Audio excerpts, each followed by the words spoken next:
Okay, the older projectiles have got metal in them. It's got little brass tube in there, so I can put a cap on the nipple here, and then there's the brass tube inside to put the firecracker in. Adds a little more weight. So you got metal, weighs about 2 ounces. This new one weighs about 1.6 ounces. It doesn't have any metal in it. Got the silicone rubber to make it bouncy.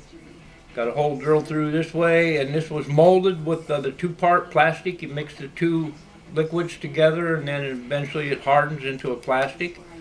I put a piece of V-shaped foam in there to make this V-shaped groove, and there's a little bit of silicone rubber on the sides, so I can put a flash bang, a snap bang down in that groove, like so.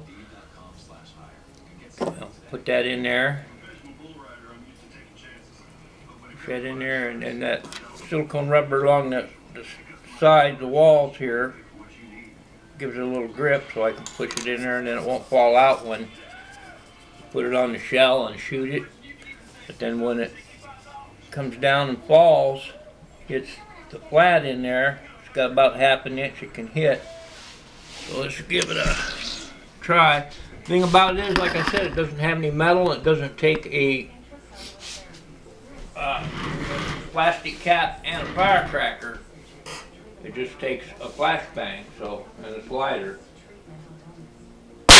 There you go. Shoot it again. Put it on the shell. Put another flashbang in. Push it down with a stick to get it in that V groove to get a grip. Fire it.